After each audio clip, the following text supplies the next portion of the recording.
Good evening, everyone, and thank you for celebrating Disability Pride Month with us. Welcome to CP and CVI, our inaugural CP and event. It's the first in an ongoing series that will highlight conditions that are common for people with CP, and I'm thrilled that we're kicking it off by discussing cerebral/cortical visual impairment with our friends from CVI Now. I'm Jocelyn Cohen, Vice President of Education with Cerebral Palsy Alliance Research Foundation, or CPARF for short. This event is closed caption enabled, and I've turned on transcription. It's being recorded and it'll be posted on our YouTube channel soon. For additional accessibility, I will share a visual description of myself. I'm a white woman with dark brown shoulder-length hair that's down and brown eyes. I'm wearing large tortoiseshell glasses and a pink sweater. There's a CPARF-related background behind me that has white and different hues of green. Sometimes I may look like my eyes are looking away from the screen or rolling, but that's part of my cerebral palsy. In case this is your first event with us, I'd like to tell you a bit about what CPARF does.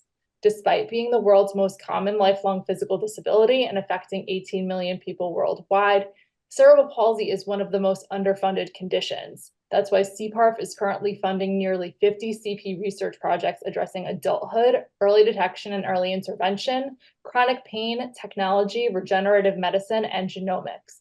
We also run Remarkable US, the US-based disability tech startup accelerator that is part of the Global Remarkable Accelerator program. And through this work, we bring affordable, life-changing technology one step closer to the people with disabilities who need it. We know that in addition to cerebral palsy, people with CP often have to navigate life with other disabilities and conditions too. And that's exactly why we wanted to facilitate this discussion, to bring people together so that you can learn more about CVI, learn from people's experiences, and share your own. I'd like to share a few guidelines to make this as seamless as possible. Please mute yourself if you're not speaking so that it's easiest for everyone to hear, and be respectful of each speaker. Once we begin audience Q&A, if you'd like to be called on, please use the raise hand button on Zoom if you'd like to speak. This button is located in the center toolbar at the bottom of your screen and has a hand icon. It's the third one from the left. I or one of my fellow guest speakers will call on you, and if you're not the kind of person who wants to speak out loud in a large group, feel free to add questions in the chat and keep the discussion going there. We'll try to get to as many folks and highlight as many questions and experiences as we can. Before we kick off the wider discussion, I'm excited to introduce Dagbjört Andrésdóttir, I hope you pronounced her name right, who's joining us all the way from Iceland, and she will share her personal experience with CVI. Welcome.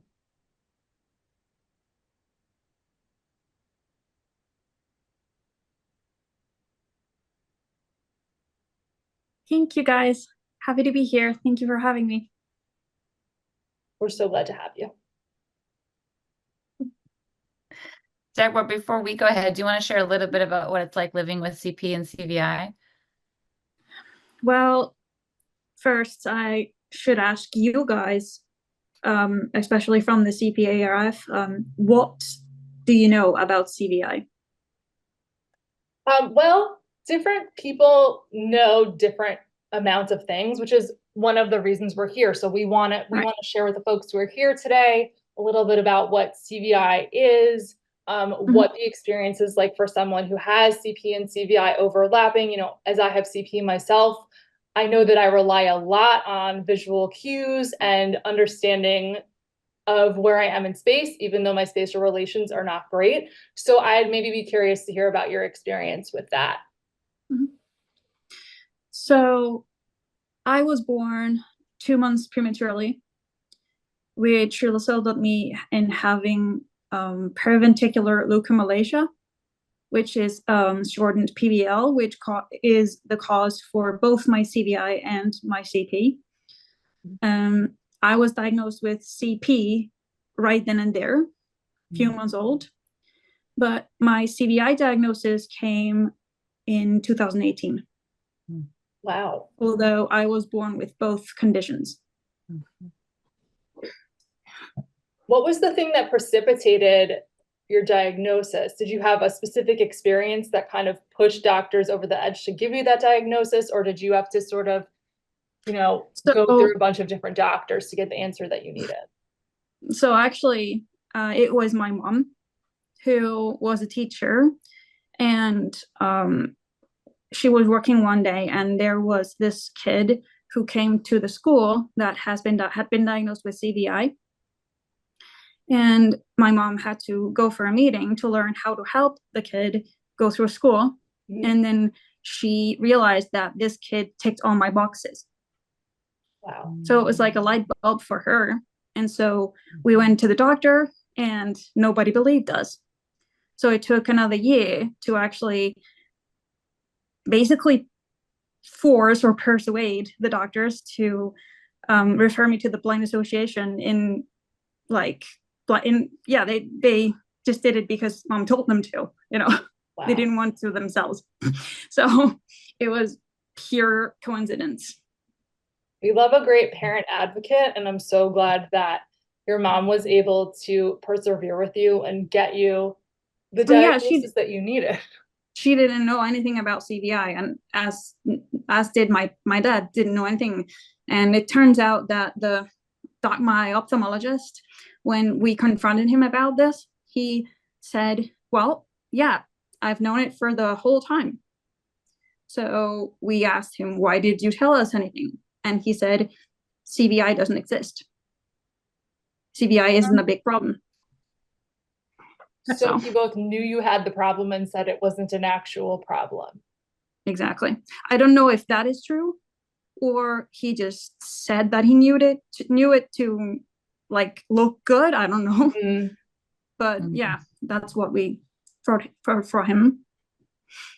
That's frustrating, but I'm glad you're in a place where you have the information that you need to be able to advocate for yourself and get what you need. And it just, it shines a light on how important it is to, if you can't advocate for yourself, have someone in your corner or multiple people in your corner who can advocate for you. And that's why I love the folks at CVI Now who are with us today too. I want to introduce them. They each have a child with CVI, and they'll be sharing their perspectives and their knowledge with us. We have Rachel Bennett, CVI Now's director, Mahady, CVI Now's outreach manager, and Lacey Smith, CVI Now's community manager. Rachel, I want to start things with you. When did you change your perceptions around your child's experience with CVI? And also, did you have an experience similar to what Dagbjört experienced? Yeah, thank you. It's so wonderful to be here. So this is Rachel. I also have dark, a little wavy hair, brown eyes. I'm wearing a light blue shirt, although it might appear white. So my son, Henry, he's 11. His CVI was missed until he was 5.5. So Dagbjört's story is unfortunately common in the CVI world, although it's getting better. The medical community and the educational community still have a long way to go to catch up to CVI, even though it's the leading cause of blindness and low vision. But things are moving in the right direction, and you'll hear a little bit more about that later. Yeah, I think, we saw a lot of outward behaviors, and those were a lot of it was blamed on him. Maybe he has a mood disorder, maybe he has severe ADHD, and of course behavior is communication. And so they were clearly communicating that he was trying to survive in a world that wasn't designed for him. So I spent 5 years being his mom, not knowing how much he was on the blindness spectrum. And his ophthalmologist was also just kind of very dismissive, even though he also has ocular conditions. So it's just the medical system can really be mind-blowing sometimes. And you think that the system that was set up to guide us really is not also set up to really fully understand and serve people with disabilities. And so as parents, we get a hard lesson right away with our kids. And I'm just grateful for adults like Dagbjört who are sharing their stories about CVI, who are sharing their experiences. It's been the best thing these past 3 years to fully understand how much CVI impacts. It really impacts the whole body, since it's brain-based. And I'm sure you might say this about CP as well. It's so much more than a motor issue. It can affect so many different physiological and so many different sensory systems, depending on fatigue, what the external environment is, how you're feeling inside. And I also learned from adults with CVI that there are so many different ways to access the world, and that I really need to take my child's lead. For so many of us as parents, right? This is my first time raising or first time really knowing a person with a visual impairment or low vision, a first time really being close to somebody with developmental and cognitive disabilities. And you don't realize how insidious ableism is. And so you get on once you realize that, it's a really hard journey to unlearn that and realize how you need to take your child's lead and observe what's working for them. And, and kind of back, in the early days of CVI, it was all around just like, oh, visual improvement, and I was trying to put that on my child. When I realized that he was such a tactile learner, that was his system. That was his first primary system. And once I learned how to take his lead and observe all of his compensatory skills, Right. I understood it really started unlocking his gateway to learning. Now he's on a path to being a reader, writer, and a problem solver because he has a multisensory approach, because he's using both print and braille. He uses vision when he wants to as well. So, it's been really freeing for me as a parent and really empowering, and just hoping that as an advocate for him in every space that he's in, I advocate for his autonomy and agency. Yeah. And I'll pass it on to Lacey to share about her experience raising a child with CP and CVI. Hi, everyone. I'm Lacey. So my daughter was diagnosed very early on with CVI because of her kind of traumatic brain injury. But opposite of, some of those who may be diagnosed with CP earlier because clinically there was some kind of trauma to the brain. My daughter wasn't diagnosed with CP until she was 7. And that really came from me asking at one of her appointments, like, okay, we know her tone is low. She has mixed tone. Does she have CP? And they're like, yeah, she qualifies for CP. So I'm like, why is it not in any of her medical records? So that's, some of the things that we face as parents is just that constant advocacy and seeing what kind of supports our and needs our children have. But, at CVI Now, I work as a CVI parent community. So I connect with a lot of parents. As Rachel mentioned, there's a lot of diagnoses that come in so late. We are seeing earlier diagnosis, at least people joining us and finding us. And I think it's just so important that we continue to advocate for CVI in these conditioned communities to better support our kids, their learning and everything that they need. Thanks, Lacey. Allie, do you want to share some of your story as well? Sure. My name's Mahady. I have a 6-year-old little boy named Weston. He has a rare genetic disorder that came with CVI, and he's followed in a CP clinic. He doesn't have CP, but he does have weakness on one side of his body. He was caught around 3 months by his physical therapist who suspected CVI, and she was kind of the one that pushed us right away to try to get services. So we were lucky that, as a family, we saw it early on and was guided in that direction to get services. Our initial doctor really was not familiar with CVI, and so we weren't really able to get help there or a diagnosis there, but we switched to another doctor who then gave us a diagnosis. So we got it on the early side as well, probably around the age of 1.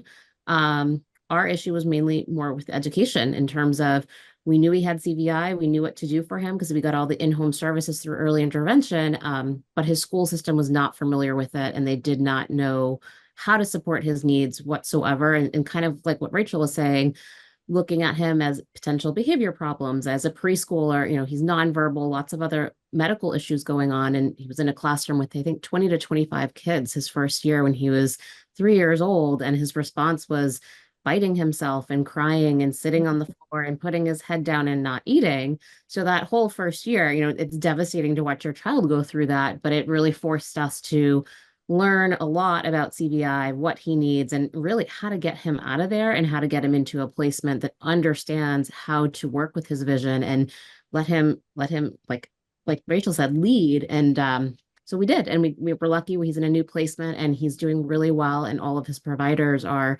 really aware of his CVI and how to work with him. And it's that's my story. Having allies in every aspect of life is so incredibly important. There's a lot of focus in the disability community about independence, but I like to say that interdependence is the sweet spot, and no one should actually really want to be independent because we all depend on each other. We all have different strengths. And so being able to find those people you can be interdependent on is really important, especially in the disability community. Mhm. Want to get in a little bit into the definition of what CVI is, but before I get into that, Dagbjört, I saw you nodding along to what Rachel was saying about trying to sort of accidentally force her son to use sight before she realized what the issue was. Do you have an experience with that you'd like to share? Well, people who aren't exactly in the field of CVI or don't have CVI, they think of being visually impaired or blind as an on-off thing. Either you have absolutely no vision or you have 100% vision, but this is a spectrum. So I wanted to comment on what Rachel said about Henry uses his vision when he wants to. We always want to use our vision, but we rarely can. So he uses the vision when he can, not when he wants to, because he always wants to. So my teachers, for example, I can take, for example, as a music school, they didn't follow my CVI diagnosis as I got it actually when I was doing the studies. But when I got it, they kept forcing me to use my vision, which resulted in more than one occasion of me actually getting sick during lessons. And getting sick, I mean physically sick. It took everything. One lesson, like me trying to use my vision for even no more than 10 or 15 minutes, caused me to be bedbound for 3 days. Wow. Yeah. So this is what the energy we have to use to try to use our vision. So isn't it best that we use an alternative method? So we're not feeling sick 24/7? I see a real parallel there, sort of in the CP space, where there's a focus on walking independently or just walking in the first place, and how walking can take so much energy out of a person that if they're, if they are sometimes an ambulator and sometimes use an assistive device, but there's been talk about how important it is for them to be able to walk, their pride might overtake the utility of the situation, right? And they might walk because they're proud that they got to that point. But then if they're trying to walk, let's say, to a baseball game that they really wanted to go to, they'll use all their energy to get there and then pass out and miss the baseball game. But if they use the wheelchair, they'll beat everyone to the seats and then be able to enjoy why they got there in the first place. There's lots of overlaps there. I mean, it causes different kinds of issues, but I just see real parallels. You're correct. Yeah. And I just want, for the folks who might not know if they have CVI and might not know what CVI is, who would like to share a definition for the group today? Dagbjört, do you want to start? Sorry? Do you want to start sharing your definition of CVI? So I just put up actually a fraction of the definition that NIH has in progress, but it's a lot more and it's a lot broader definition. But in the very basics, it says CVI stands for cerebral visual impairment. According to the NIH, the definition in progress is a spectrum of visual impairment caused by an underlying structural and or functional brain abnormality, which impacts development in visual function and processing, and more. Yeah. It is, so for vision, when learning about CVI, I've had to learn all about the brain, because vision is built in the brain. The eyes are just this window that capture information. It's the brain that processes it. So with CVI, it's just like Dagbjört said, I love that you quoted the new working definition of NIH. This is really exciting that NIH, it's a new priority. CVI is a new priority for them, thanks to community advocacy. And so they have a working group, they're creating a registry for CVI. But it's really, individuals struggle with visual attention, being able to look at things, visual recognition, being able to look at something and actually recognize it, interpret it, and be able to act upon it. Our visual system it includes so many different aspects of how we make sense of and interpret and act upon and exist in the world, from, recognition of people and objects and places, to route finding, to visual spatial awareness, visual attention, being able to see things in clutter, being able to ignore things and focus on what you want to. It's just, there's so much that goes on in our visual system. And with CVI, if it's impacted, it really results in a huge difficulty to access the world around you. It is the leading cause of childhood blindness and low vision, yet it's alarmingly underdiagnosed. Less than 20% of kids and young adults in the US have a CVI diagnosis, and that comes from some new prevalence data that we've worked on with McKinsey & Company at the CVI Center here at Perkins. And so anything can affect vision. We hear from people with CVI that vision is really unreliable and it's hard work, right? For many of us who are sighted, we don't even think about using our vision. For people with CVI, it's not passive, it's hard, grueling work. And that a busy and loud environment, a hot day, too much clutter, feeling tired can make vision really, really difficult. So it's a really complex condition, and it can affect so much, from getting around in the community to accessing your learning to recognizing those around you. But once visual fatigue sets in, it can have a whole body effect, as Dagbjört mentioned. I also want to add, I saw the impact that NIH people had on at the conference, but there was a lot of wrong stuff happening there. They said a lot of wrong things. For example, the main thing that I caught was they said that if we look at things, then we see them. That's not true. Looking is entirely different from seeing. I love that. Yes. Looking is the muscular movement of the eyes to the target, but seeing is where the brain actually recognizes it. So those are two different things. Exactly. And I love that you noted that. Even practitioners, providers in the field are still having a hard time understanding. But yeah, looking does not equate to understanding. And that's really powerful to understand in the educational world as well. Our educational system relies on visual instruction. So understanding what access looks like for kids with CVI and other low vision conditions is paramount. Thank you for bringing that up. And Morgan, I just want to say, I see you nodding at everything and I love it. Sorry, Rachel, go ahead. Sorry, Jocelyn. I was just going to say, like, one of the themes that's sort of coming up is also the power of language, and how if we can really make changes there, it will impact the way that people understand conditions like CVI and CP and others. What were you saying, Rachel? Sorry about that. Oh, I was just giving a shout out to Morgan, who's nodding her head really a lot at everything we're saying, and I love it. We love Morgan. So what's the data on visual processing in CP, and where the overlaps are between that and CVI? Dagbjört, if you have experience or understanding of that, please share. So, as I said, I'm not an expert, and I can only speak from my personal experience, right? Because nobody with CVI sees exactly the same way. We're just like fingerprints. There's nobody the same.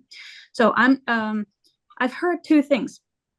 One is that up to 70% of people with CP also have CVI. And another is that it could be up to 90%, all depending on how much the doctors are informed about CVI. When we think about overlaps, I can only speak for myself. As a child and teen, I was said to be clumsy, which was said to be caused by my CP and motor issues. But CVI, just like other visual impairments, can affect somebody's ability to move or get around. The motor issues in CP weren't alone in making me clumsy. Also, many of the causes for CVI can also cause CP. For example, a lack of oxygen or a stroke whenever in life, and the list goes on.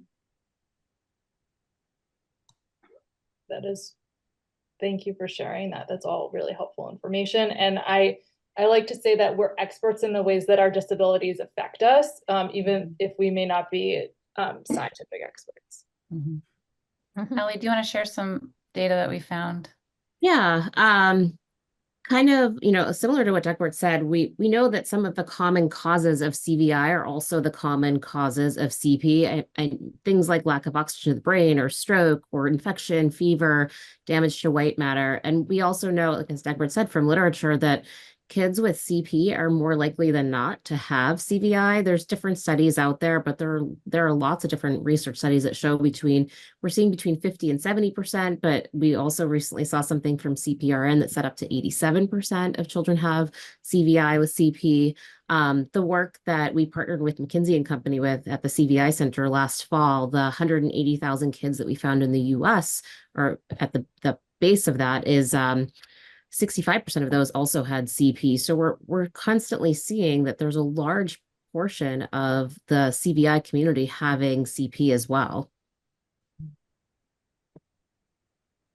That's not surprising to me, just based on the folks with CP that I know, and they probably don't even know that they have CVI, which sort of leads into those questions. What are the challenges of diagnosis, and also related to that, can you explain diagnostic overshadowing and how it increases the average age of CVI diagnosis?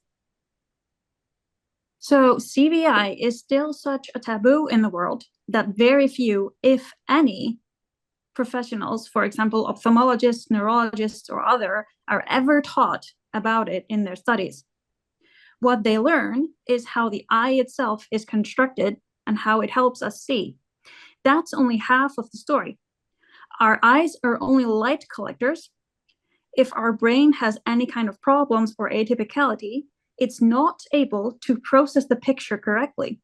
In fact, up to 60% of our brain is only dedicated to vision.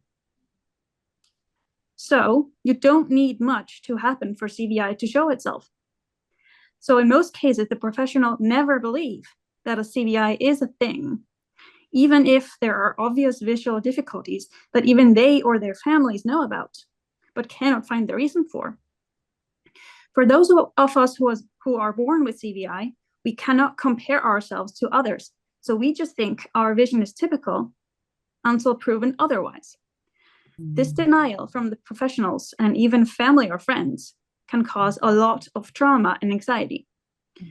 About the diagnostic overshadowing, as I mentioned in the last question, the causes for both CVI and CP are most often the same or similar. Let's also think about accidents. Whatever kinds of accidents, people who have an accident and suffer brain damage and have trouble moving or getting around afterwards have acquired CP. This can also cause CVI. Strokes, whatever can injure the brain in any possible way, can be a cause for both CP and CVI whenever in life. Thanks for sharing that. I just want to clarify something with CP. Technically, you can get a traumatic brain injury that causes the same, it presents the same as CP, but because CP is technically a developmental disability, if you have the same brain injury from 2 years old or prior, it's CP. And if it's after you're 2, then it's a TBI, but it affects you in the same way. And I didn't know that until a few years ago. So just wanted to share that. I also see a bunch of questions in the chat that I'll throw out. And if anyone wants to answer specific ones, there's, does CVI progress over time? And also, is it possible that everyone with CP has CVI? Emma was saying that an ophthalmologist told her, of course you have those symptoms because you have CP. So I think those were two really interesting things to raise for the group. Interesting. I'm giving a reply to CVI progress over time. It's for some, it might, but I think it's really important to understand that, with comprehensive educational assessment, we're able to learn the conditions, the accommodations, the supports, the environmental adaptations that make vision use possible. And so, but once those conditions are removed, what is vision use like? And that means visual access is removed. And so we may see visual progress under very specific conditions, but when in an inaccessible environment, CVI is going to rear its head, whatever you call it. So I think it's important to understand that we might see very controlled progress in certain conditions, but it might be very difficult to generalize. And that for some, you might see some improvement, but there's always a need. CVI is lifelong. I can add to that also, because a lot of people that I've come in contact with think that some kind of training or therapy might help. But that's wrong, because therapy in vision is harmful for the individual. For example, I can take again the example of me trying to use my vision in a lecture. Kids being sick, physically sick after every therapy lesson, isn't that harmful to them? Yeah. And like forcing someone to use a skill or something that their body is unable to process or produce is abuse. It goes back to what Rachel was saying about ableist attitudes Exactly in the world. And you also answered Terry's question in the chat, which is CVI associated with nausea, like motion sickness when the eyes are used, and a sensitivity to light? So I know There's some, yeah. Can I add something too? I just think too, from my perspective, I didn't mention earlier, but my daughter's name is Savannah. She's 13, and she has a rare genetic disease as well, including epilepsy. And so when she started having epilepsy, again, that was around the age of 7. That was a really hard year for us. But she definitely had some changes in her vision. I would say maybe not changes, but she's on new medications and she is having seizures. And so, again, just thinking about, has she lost all those skills? She has pretty fragile vision to begin with. So really thinking about possibly, but still also my own shift is my own perspective has shifted on how to best support her, kind of as we talked about more with the whole multi-sensory. And so I do think there's times where vision can change, like more permanently when there's damage or seizures or other things. But I also don't know that for sure. Just kind of observations of my own world.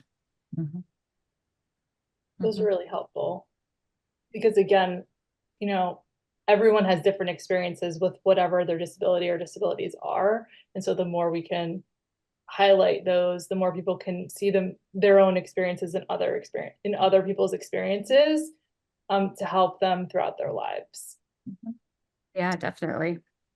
I see that we have Tommy raising a hand, and I'm going to go ahead and ask him to unmute and ask his question.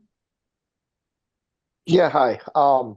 Thanks for answering the progression question as well. My name is Tom Vankovich. I'm from Cleveland, Ohio. I actually have CP, high functioning CP, and then in my early 30s. So it's quite interesting to hear this. I also have another condition called functional neurological disorder, FND. I don't know if any of you guys have heard of that before. It's been mind-blowing, but related to, it's basically MS and Parkinson's disease decide to have a baby, and that's purely what I had. So it's non-progressive, but not to hijack the background of that, but CVI is there any medications or, like just in the community with that would help, strengthen eyesight or focus more on, a remedy? Is there like a pill for that kind of question, or it's kind of like it's still a catch-all and we don't really know? There's no pill for that. Oh, No, that sucks. Okay. Okay. you can't even go for like an ocular surgery to fix it. They can't. Right. Yeah, many of CVI also have strabismus or ocular motor issues. I know strabismus is a common occurrence in the CP community as well. But for some, the surgery, the CVI might not, what am I trying to say, Lacey? It's just not shown that there's no research around having strabismus surgery. If you have Right. both strabismus and CVI, the surgery may not be beneficial just because CVI can also impact how strabismus manifests. Am I being clear? I don't know. But I think that's interesting because I had strabismus and I had the surgery and it took, but I knew someone when I was younger who had strabismus surgery several times and it didn't take, and now I wonder if they had CVI maybe, I don't or know. have There's no CVI. research. There's no research. It's all Yeah. anecdotal, but yeah. Yeah, it's just interesting because it raises questions for folks. It's a common question in our like CVI parent community. Will this be beneficial to my kid? And like we have to speak that we don't have research on that. And parents are constantly faced with these decisions for their kids. And do you risk it if no judgment. You do what you do for your family, because it does seem to help some kids, but not all. And I don't know the reasoning behind that. Yeah, one of the things that I like to say when I speak with parents like you is whatever decision you make, you're armed with the information that you have at that time. So regardless of whatever comes out of that decision, you made the right decision at that time. And I love that. Because you made it based on what you knew at the time. You can't know what the future is going to be like. You can't know what other information and research is going to happen, and you have to make decisions for your child. And even as an adult, when you're deciding what treatments to do, what therapies to do or not do, how to pursue different, management options for your disabilities, you're making the decision with what you know. It may or may not be the right decision in the future, but it's the right one at that moment. Love that. I see that Natanya put a hand in the chat. I'm going to ask you to unmute because I'm not sure if you meant to raise your hand or not. And in case you did want to ask a question, go for it. First of all, thank you very much. I can't really see well enough to be a good hand raiser in the chat, so I'm very sorry that you guys all saw me do that. You're okay. First of all, I want to say how grateful I am to Dagbjört. She was the first person that I spoke to that had extremely similar things to what I was dealing with. And I have acquired cortical visual impairment from a stroke, hemorrhagic stroke, some unfortunate complications in the hospital. And then a year later, a shed roof collapsed on my head. And so it's sort of like my brain was like, all right, we don't have the energy for the eyes. So what I want to say is I'm very grateful to all the parents. And I'm very grateful to you, Dagbjört, because now I'm working in the blind community and helping people get connected with services. And the fact that I'm the only person that has CVI issues, that I know that's getting services to get jobs, be independent, and to get training, there's a problem. Because someday your children are going to grow up. Mm-hmm. And I want them to have that opportunity to have the training in their home. I'm with an organization that hires blind people, and that's what I'm all about. And so I'm a big believer that children and parents come first with CVI, because that's a whole different ballgame. I'm an adult. I had a stroke 10 years ago. And when I listen to you, I think, how can I make a better future for your children So I'm very open to connecting with the CVI world to see if there's a way to sort of, nobody knows CVI is out there. And it took me a very long time to get my diagnosis. I have the same exact story. And finally, I had a doctor say to me, hey, they're just starting to do research on acquired cortical visual impairment. You tick all the boxes. Like Dagbjört said, like, oh, once I got that toolbox, my life changed. It is easier for me not to use my eyes. Every time I use my eyes, it's painful. I have double vision. Sometimes things are sideways. I cannot process what I'm seeing, but I'm okay with that because I've learned how to walk with my cane, dance with my cane. So I'm taking everything, you guys, I'm taking it all in.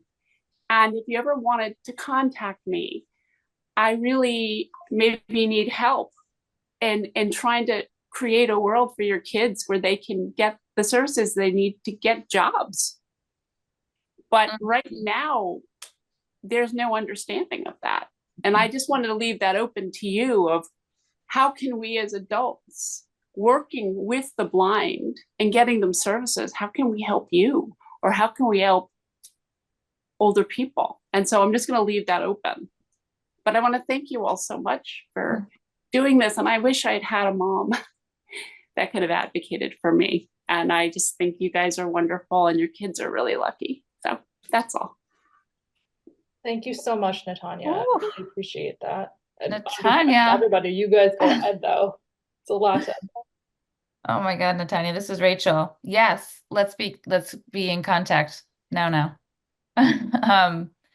Yeah, that's on all of our minds is we know that adult services has a lot of work to do to learn about CVI, and our kids are going to be there in our heartbeat.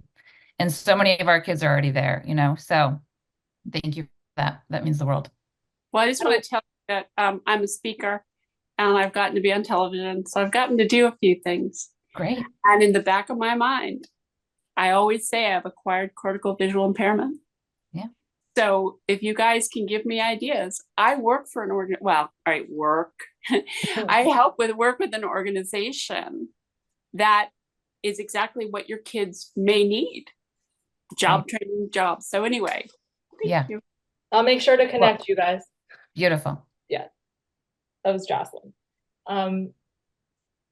I see we have another hand raised. I want to go ahead and call in Terry to unmute yourself and ask your question.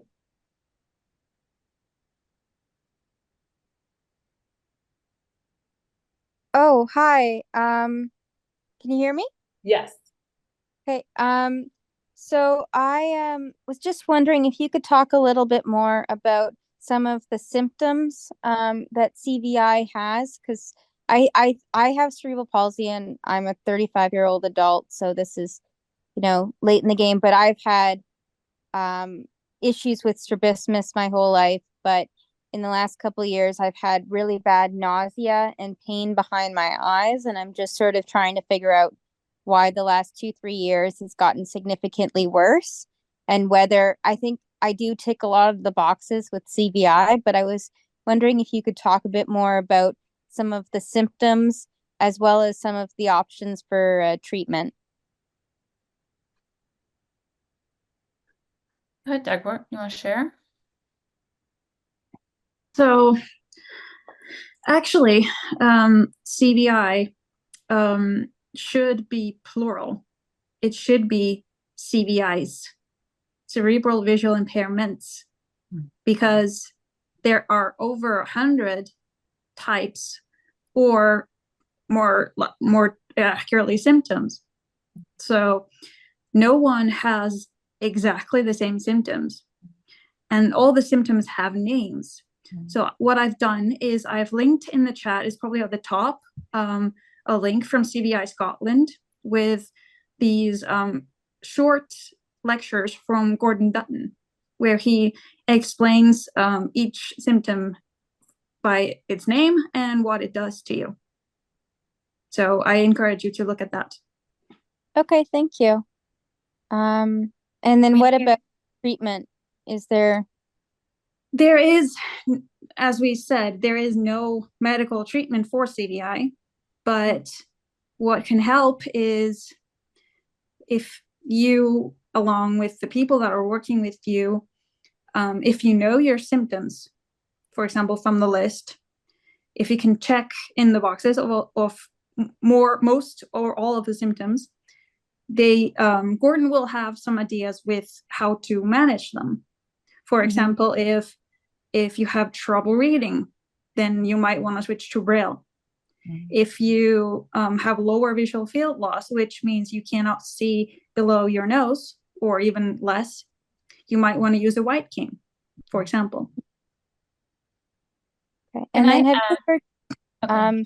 just one other question. Have you, it's interesting, some of these symptoms, a lot of them I can, I felt them my whole life, but then have you heard of people get dramatically worse, like within the last couple of years, or is it something that plays pretty standard with their whole life of CP? I mean, did something happen to you? Did you No, fall that's so weird. or no? So No. maybe you're just sometimes if I take long periods where I don't pay much attention to my accommodations, I will get worse because the visual fatigue is going on me, So maybe you're just unknowingly overusing your vision. I don't know. Yeah. Okay. Well, thank you. Is it something you have a trusted medical provider? This is Rachel speaking. You can ask about it. Yeah, You I've can had ask. a number of people that are working on part of my team. So yeah. That's good. And I know, I don't know if it's hot where you are, but heat has a really big impact on people with CVI. And we're on CVINow.org, we're going to have a new article about it really soon, but it can cause nausea and dizziness and severe migraines and pain. So just kind of wondering if there's been a change in your environment or anything like that as well. Okay. Yeah, I'll look into the chat and see what you've and then maybe connect. Is there a way to connect offline with people? Would it be CVI Now? That would be the best place to go to. Yeah. Yeah, Great. you can also send me a message on Facebook or anything, Yeah, that would be helpful. Okay. Thank you. Thank you so much for sharing your story, Terry, and for everyone who chimed in with helpful information. Irene, I'm going to go ahead and ask you to unmute, and then we'll get close to wrapping things up. This has gone by pretty quick. Hello, everyone. Sorry for joining late. Just a quick question. My son, Edward, was diagnosed with a CVI. He's had cerebral palsy, of course, all his life. He had a significant brain hemorrhage at birth. But he's doing really, really well. He's going to be taking a creative writing class in college, and he does need a lot of assistance. But he's gotten really far. The one thing that has been a challenge is crossing the street. It is so hard, and just for him to be able to process everything's going on so that he could safely cross the street. And even with a cane, because that's another thing to process. So is there any research or anything, any tips to help with that? Anyone have? Yeah, so a big part of CVI is difficulty with processing motion, especially fast motion. And it's been widely reported from people with CVI that they can't see moving cars. Yes. So and they can't see people walking by them. My son would always walk right up to swings on the playground. Yes, my son would walk into people too. Yes. Oh yeah, yeah, and also can appear, that things might appear out of nowhere. It's something called looming, like they're walking through a haunted house, like all of a sudden something shows up in front of them. Okay. And so I wonder if that's a big part of it, and that's a big part of why people have difficulty crossing the street. I think working with an orientation mobility specialist to help we are doing that. We're doing that, yeah. But really understanding, like, if they can't use their vision to cross the street, what are all the other cues that they need to learn to be able to do that safely? Lacey, So they're doing cues like teaching blocker cars and pancake cars and And then also,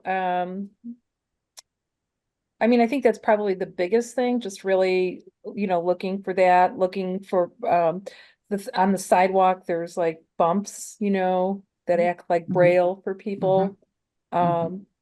So really that's probably the biggest thing. Yeah. And, he has to deal with that on top of CP, which makes it harder to step off curbs anyway, harder to step over uneven surfaces. And so Yes, it has sort of a multiplier effect, I'd imagine. absolutely. Exactly. Absolutely. Dagbjört, how do you cross the street safely? Well, as a child and a teen, it was just as you say, it was deathly scary to even try to exit my home. Mhm. It wasn't until in 2018 when I actually got diagnosed and started white cane training. Started with White cane training. Wisecrane, yes, the cane, The cane. white cane, yeah. That is the only thing ever that has allowed me to cross the street. So it sounds, and I was wondering if this might be the case, then maybe to just try not to use all the other things and just focus on the white cane. Exactly. Okay. Maybe even block his eyes, because then he will also learn to use his ears. Okay. Listen for the cars. Are the cars stopping? Is the car far away from him? He can't see that, but he can hear it. Right. So work on his listening skills as well. Okay, that's good, because he does have good auditory processing, so that would be Exactly. helpful. Nice. Thank you. Thank you. The chat is really hopping right now. People are asking lots of questions. I see that Natanya raised her hand again, so go ahead and unmute. Very quickly, one of my biggest issues is I cannot see moving cars. I was almost hit and killed by a car and I didn't see it. So here's what I have to do. I have to have somebody help me cross the street. You can't always depend on sound. I live on a road that my mobility specialist said was one of the most dangerous roads because sound can do funny things. If you're going around a corner, if there are certain trees, you cannot depend on sound all of the time. So one of the best things you can do is, if it's a public street, that's a different thing. But if you are in either more rural, or if you are in certain situations, you cannot depend on your ears because it will not give you enough information. Plus, the electric car, we're not hearing it coming. So as a rule of thumb, I've been told don't cross the street by yourself.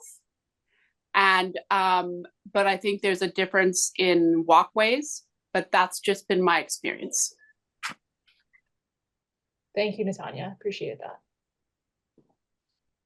That also makes me think, so I live in a city, I live in New York City, and we also have electric bikes on the sidewalk and all these silent things that I absolutely depend completely on my eyesight to keep me from face planting or being knocked backwards.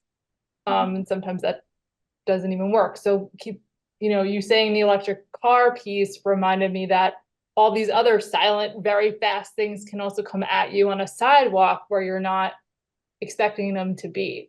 And that I know sometimes people don't want to have an obvious signifier of their disability, but I think it goes back to what Dagbjört was saying about the white cane.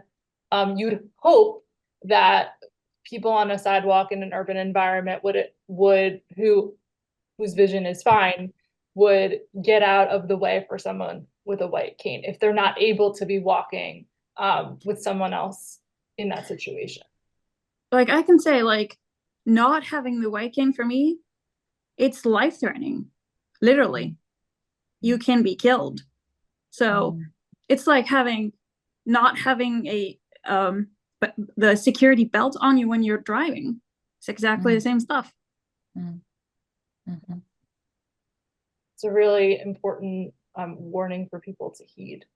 And it's it sort of exemplifies why it's so important to have these conversations, because people know what they know and they don't know what they don't know. And so by bringing folks together who have different experiences, you can learn and hopefully improve your daily life with your disability or disabilities. There were so many questions that we did not get to, and we're going to figure out a way to answer them for you one way or another. It's not going to be in this Zoom meeting, but we will figure something out.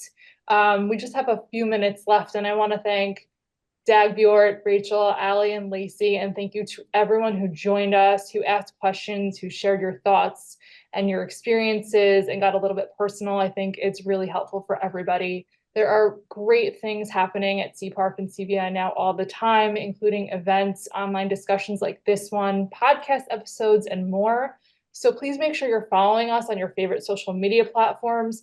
CPARF is at Research for CP on Instagram. That's FORCP, and Facebook. And CVI Now is at CVI Now on those platforms as well. I hope that you all enjoy the rest of your night.